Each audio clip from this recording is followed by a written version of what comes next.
గ్రామీణ మహిళల ఆర్థిక అభ్యున్నతికి బాటలు వేసేందుకు ప్రభుత్వం ఏర్పాటు చేసినవే స్వయం సహాయక సంఘాలు. పేదరికంతో ఇబ్బందులు పడుతున్న కుటుంబాల్లో వెలుగులు నింపుతున్న లక్ష్యంతో ప్రభుత్వం మహిళలతో స్వయం సహాయక సంఘాలు ఏర్పాటు చేయించి వారికి బ్యాంకు రుణాలు ఇప్పించి వ్యాపారాల నిర్వహణతో ఆర్థికంగా ఎదిగేలా దోహదపడుతుంది. తాజాగా డ్రైవింగ్లోనూ మహిళలకు శిక్షణ ఇచ్చి వారి కాళ్లపై వారు నిలబడేలా ప్రభుత్వం ప్రోత్సహిస్తుంది. ఈ క్రమంలోనే హైదరాబాద్ ఐటీ కారిడార్లో ఇకపై స్వయం సహాయక సంఘాలు క్యాబ్ సేవలు అందించబోతున్నాయి.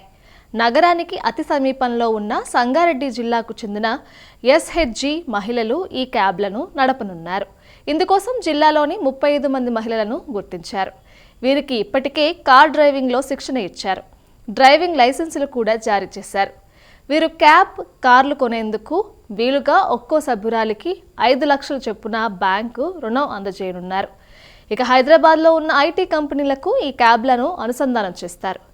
ఈ మేరకు కొండాపూర్, హైటెక్ సిటీ, నానక్రామ్గూడ ప్రాంతాల్లో ఉన్న ఐటీ కంపెనీలకు లేఖలు రాయాలని సంగారెడ్డి కలెక్టర్ వల్లూరు క్రాంతి నిర్ణయించారు.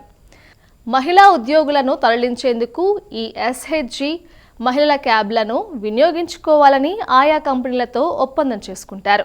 దీంతో ఐటీ ఉద్యోగాలు చేసే మహిళలు అర్ధరాత్రి సైతం సురక్షితంగా వారి గమ్యస్థానాలకు చేర్చడంతో పాటు ఎస్హెచ్జి మహిళలకు స్వయం ఉపాధి అవకాశాలు మెరుగుపడతాయని భావిస్తున్నారు.